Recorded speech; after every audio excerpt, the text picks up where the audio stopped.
This is NewsBreak26 in Southwest New Brunswick. I'm Vicki Hogarth. Here's what's happening in our part of the world.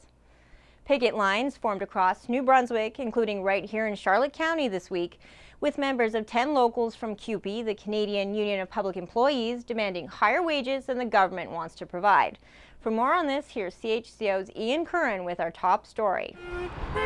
Construction workers, custodial staff, social workers, teaching assistants, and bus drivers were among the CUPE members lining King Street in St. Stephen on Friday during day one of an ongoing strike.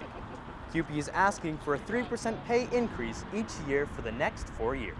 The New Brunswick government is offering an 8.5% increase over 5 years, and they've yet to come to an agreement that suits both parties. The strike is affecting students across New Brunswick who are now learning from home after Education Minister Dominic Carty locked educational support staff out of schools across the province on Monday, ordering students to continue their learning online.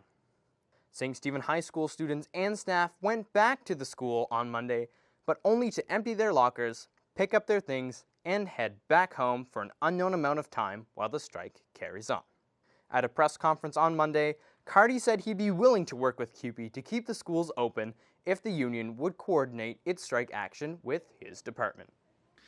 But I can say today that if the leadership of CUPE is ready to reach out to me to talk about how we can have a clear, concrete deal, that if this strike, and I know that the CUPE leadership hope it doesn't last, and I know that the government hopes it doesn't last.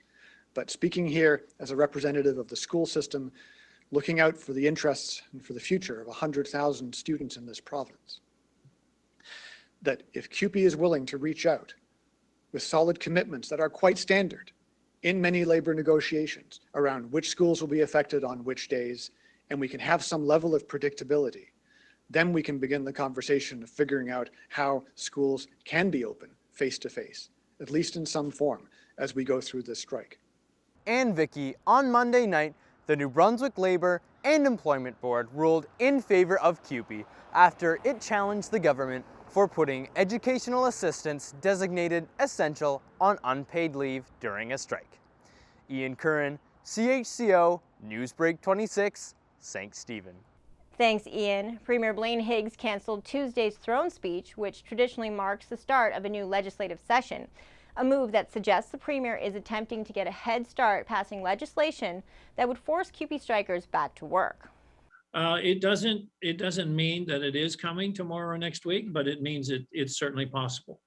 And I don't think we would suggest that it's not necessary to be in a position to address this as required. We have a very fair offer on the table, and I would hope that all of the CUPE members will have a chance to understand that and get clarification of exactly what's being proposed.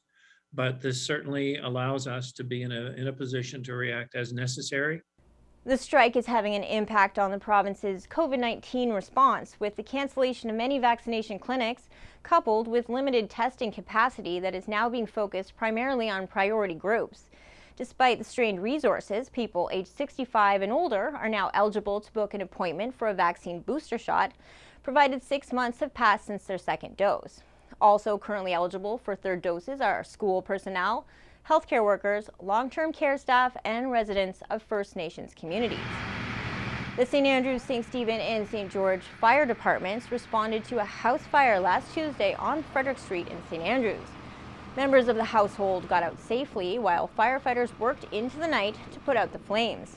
The cause of the fire is still under investigation. The family who live in the home are currently staying with relatives while their home is being restored. The local branch of the Sea Cadets is currently holding a fundraiser for the displaced family. Visit the 352 Fundy Sea Cadets Facebook page for more information on how you can help. That's all the news I have for you. For more stories and live-streamed COVID-19 updates for New Brunswick, follow us on Facebook at CHCO.TV.